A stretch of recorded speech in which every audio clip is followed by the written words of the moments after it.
Hello, Bulldogs.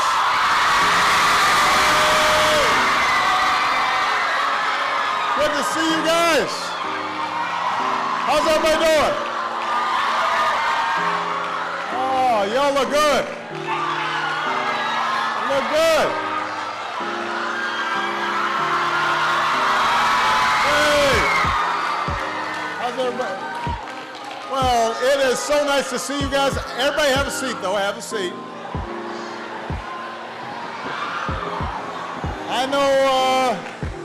I know you've been waiting here a while. Good thing you all had your phones with you.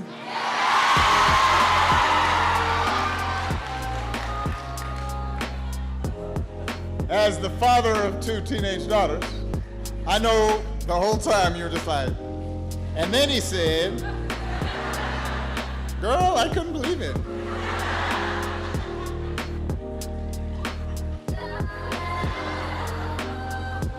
Anyway, it's so good to see you.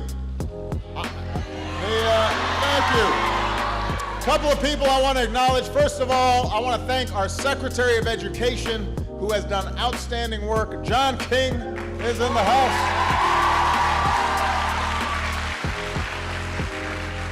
And then my great friend and former Education Secretary and multiple winner of the 3-on-3 contest, as well as at the NBA All-Star Game, he can ball, Arnie Duncan.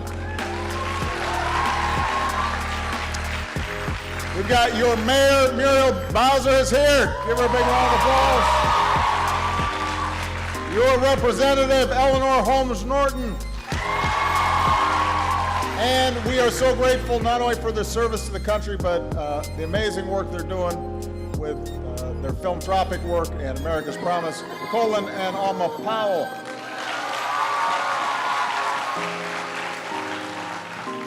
So by now you've settled into the new year, right? Adjusted to classes. You're preparing for Spirit Week. Learning how to ballroom dance. I remember having to do that. Getting the nerve to text that cute girl or boy in your English class.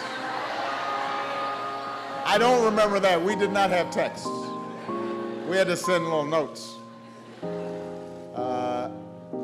And then we used to actually have to go up to somebody if we liked them and talk to them. So that may happen to you someday. Seniors are looking at colleges, taking tests, filling out all the forms. And Malia just went through this, so I know how tough this is for you and for the parents. But as I'm winding down my presidency, I was so impressed with Banneker the last time I was here in 2011 that I wanted to come back. Because you're an example of a school that's doing things the right way. And I believe that if you're going to be able to do whatever you want to do in your lives, if you want to become a teacher or a doctor or start a business or develop a next great app or be president, then you've got to have a great education. We live in a global economy. And when you graduate, you're no longer going to be competing just with somebody here in DC for a great job. You're competing with somebody on the other side of the world, in China or in India, because jobs can go wherever they want because of the internet, because of technology. And the best jobs are going to go to people who are the best educated, whether in India or China or anywhere in the world. So when I took office almost 8 years ago, we knew that our education system was falling short when it came to preparing young people like you for that reality. Our public schools had been the envy of the world, but the world caught up. And we started getting outpaced when it came to math and science education. And African American Latino students, in part because of the legacy of discrimination, too often lagged behind our white classmates. Something called the achievement gap, that by one estimate costs us hundreds of billions of dollars a year. And we were behind other developed countries when it came to the number of young people who were getting a higher education. So I said when I first came into office, by 2020, I want us to be number one again. I want us to be number one across the board. So we got to work, making real changes to improve the chances for all of our young people from the time they're born all the way through till they got a career. And the good news is that we've made real progress. I just wanted to talk to you about the progress we've made, because you are the reason we've made progress, some outstanding young people all across the country. We recently learned that America's high school graduation rate went up to 83%, which is the highest on record. That's good news.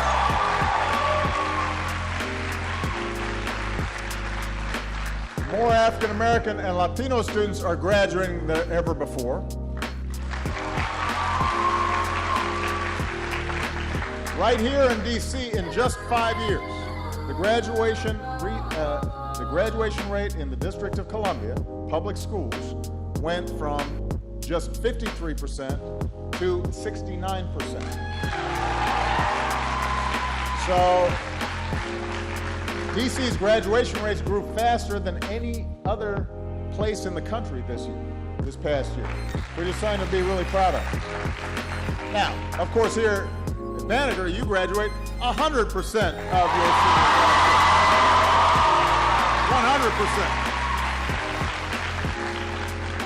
100%. It's been a while since I did math, but 100% is good. You can't do better than that. So what all these numbers mean is that more schools across D.C. and across the country are starting to catch up to what you guys are doing here at this school. Now, some of the changes we made were hard. Some of them were controversial. We expected more from our teachers and our students. But the hard work that people have put in across the country has started to pay off. And I just want to talk to you a little bit about some of the things that we did. It starts with our youngest learners. High-quality early education is one of the best investments we can make, which is why we've added over 60,000 children to Head Start. We called for high-quality preschool for every 4-year-old in America, and when I took office, only 38 states offered access to state-funded preschool. Today, it's up to 46. We're trying to get those last holdouts to do the right thing. And by the way, the District of Columbia leads the nation with the highest share of children, nearly 9 out of 10 in high-quality preschool. And that's a big achievement.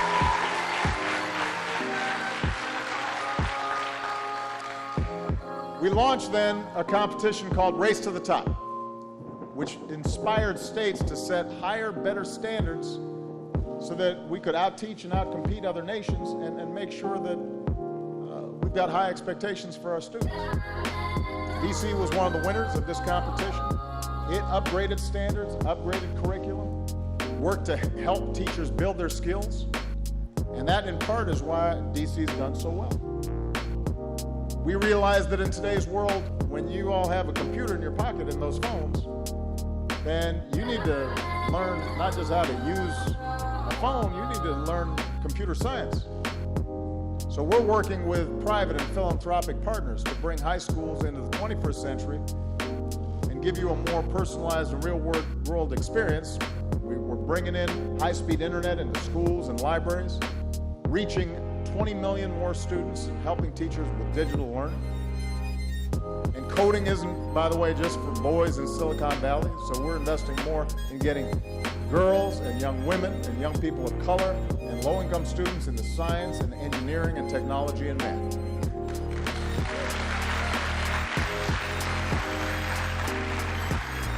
And because we know that nothing's more important than a great teacher, and you've got some great teachers here as well as a great principal at Banneker, we have focused on preparing and developing and supporting and rewarding excellent educators. Y'all know how hard they work. They stay up late grading your assignments. That's why you got all those marks all over your papers. They pull sometimes money out of their own pockets to make that lesson extra special. And I promise you, the teachers here and teachers around the country, they're not doing it for the pay. Teachers, unfortunately, still aren't paid as much as they should be. They're not doing it for the glory. They're doing it because they love you, and they believe in you, and they want to help you succeed. So teachers deserve more than just our gratitude. They deserve our full support. And we've got to make their lives easier, which is why we enacted a law to fix No Child Left Behind, which gives teachers more flexibility to spend more time teaching creatively than just spending all their time teaching to a test. Give your teachers a big round of applause. They deserve it.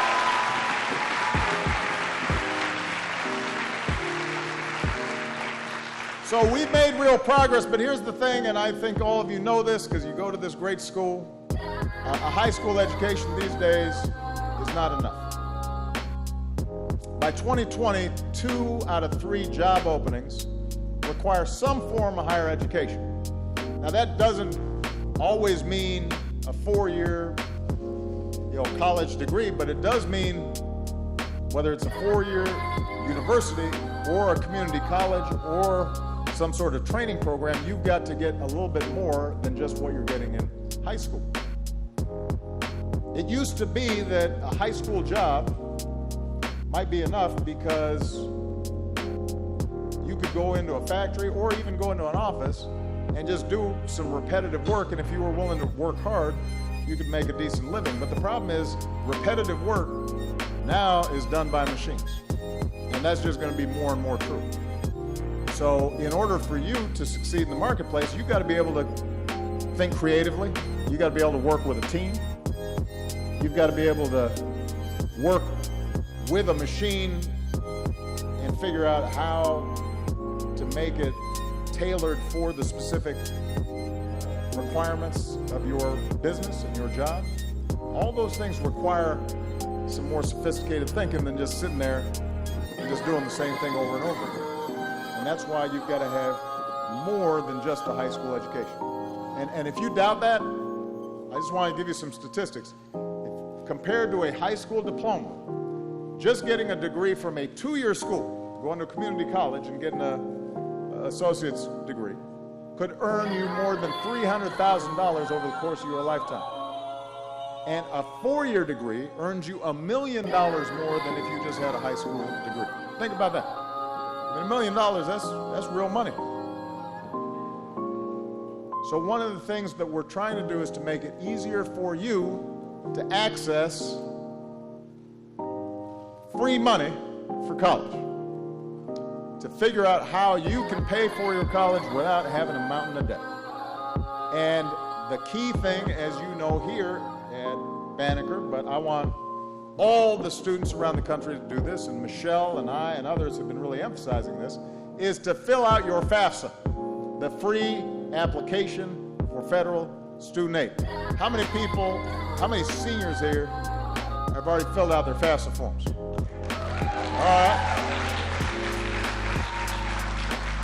How many seniors here have not filled out their FAFSA forms?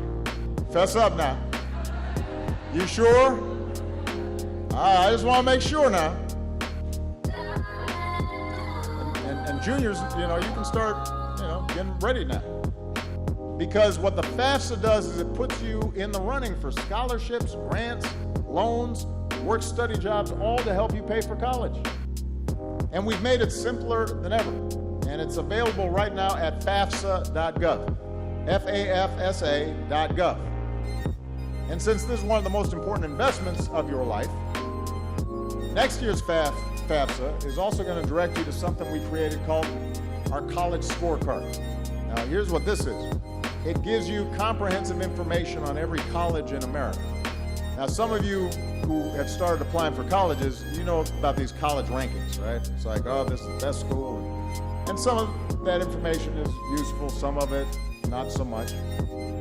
But unlike traditional rankings that focus on which school has the fanciest dorm or the nicest football stadiums or is the most expensive or the most exclusive, what our college scorecard does is focuses on some of the things that really matter for your future. Things like how many students actually graduate from the school. Because it's not enough just to enroll in college, you got to graduate from college. How much money do their alumni earn? What percentage of their students can pay back their loans? And what we've done is we've worked with companies like Google to put this information right at your fingertips. So for a decision this important, we want you to be able to comparison shop to figure out how do you get the best value for your money, just like if you were buying something on Amazon, right? If you're buying a car or you're buying a phone or you're buying anything, especially if it's a pretty big purchase, you want to know ahead of time, is this legit? And what this does is makes you think about what your options are. Now, you've got some great counselors here. Obviously, you should work with them. But not every student may be going to a school like Banneker that has as many good counselors to think about their college education. And using this college scorecard is going to be helpful for them to do a little comparison shopping. Because you don't want to go to the school just because it's the closest one, and it turns out it's more expensive and doesn't do as good of a job as if you were willing to maybe travel someplace else, and it turns out that you could get the financial aid you need to go to a school that's more suited toward your needs, right? So we also reformed, by the way, the student loan system. When I came in office, you had tens of billions of dollars that were going to big banks, serving as middlemen for your student loans. We said, well, let's cut out the banks. Let's give the money directly to the students so they can afford college, and we can make the loans cheaper, and we can expand Pell Grants. And now what we're trying to do is to push to make 2 years of community college free for every responsible student all across the country. All across the country.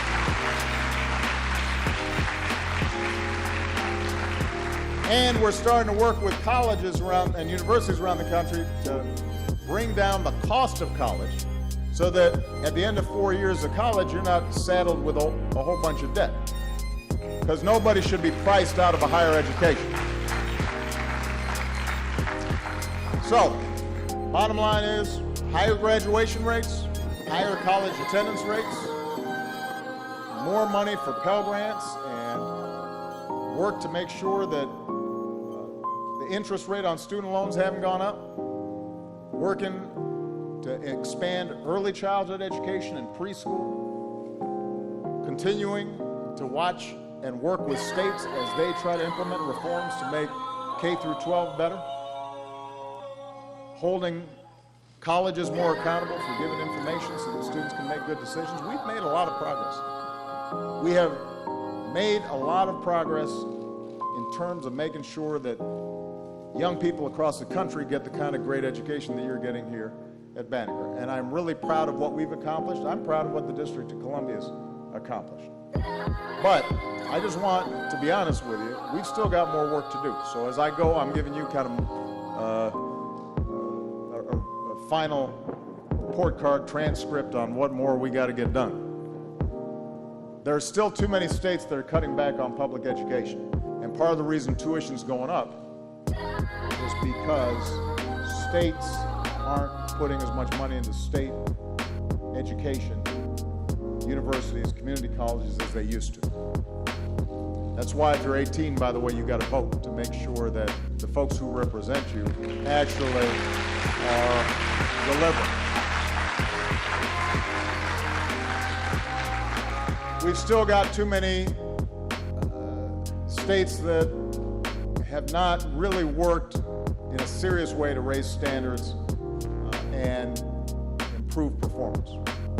In too many school districts, we still have schools that, despite the heroic efforts of a lot of great teachers, are not fully preparing our kids for success because they just don't have the resources to do it or the structure to do it. We've still got too many high schools where a third of their students do not earn their diplomas on time. For too many students in America, zip code still determines how far they'll go. And that's not acceptable. Some of you probably have friends or family who are just as smart or talented or as capable as you, but they didn't have the same support or the right opportunities or didn't get in the right school, and so now don't have the same shot at success. Am I right? Because I know that's true in our family. Michelle and I, we've got cousins and friends who we've known since they were, shorties, little kids.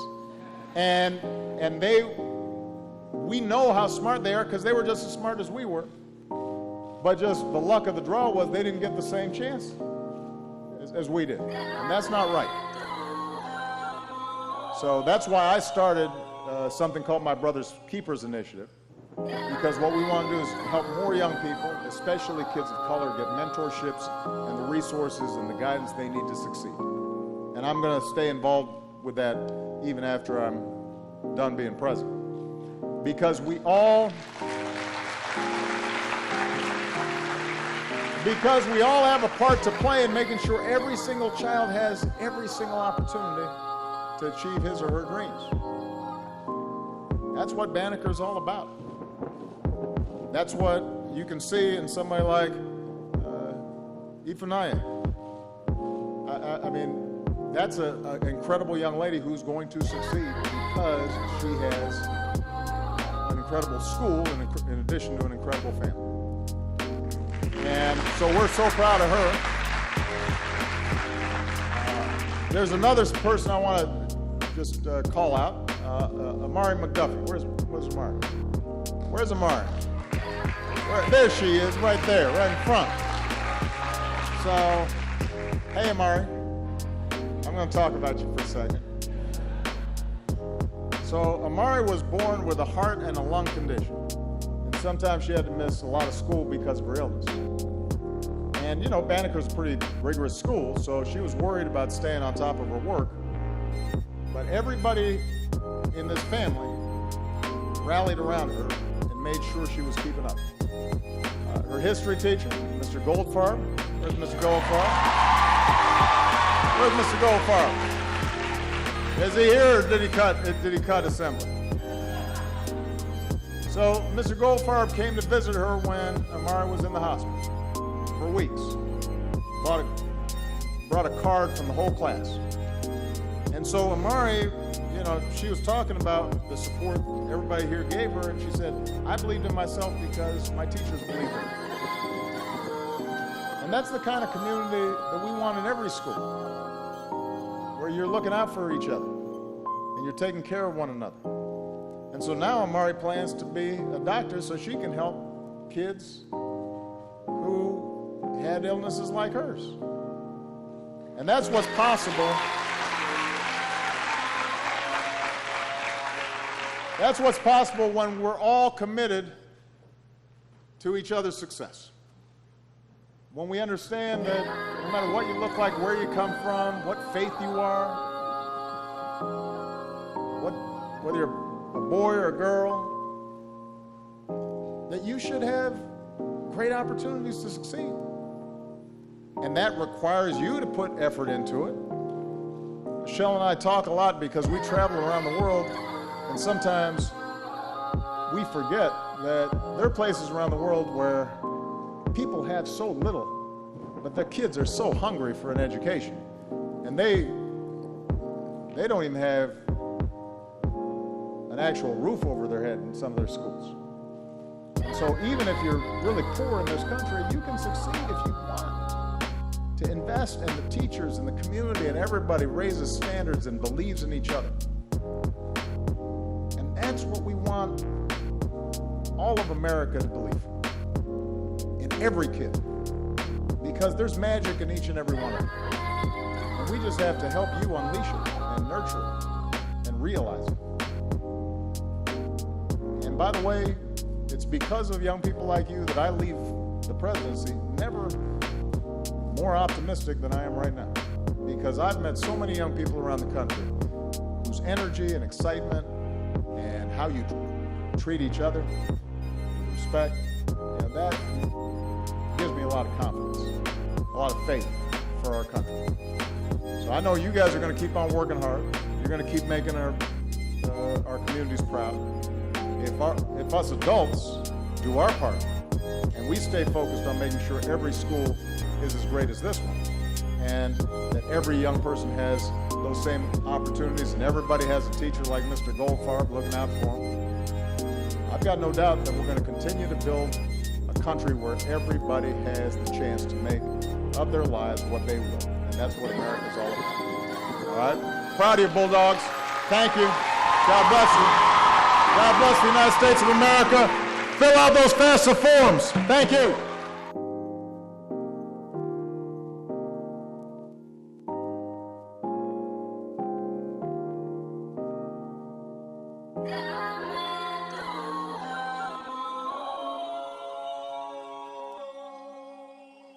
Okay guys, so first of all, I just wanted to say that I post every Friday, and I really encourage you guys to comment down below a time that will be great for me to post where a lot of you guys are on here.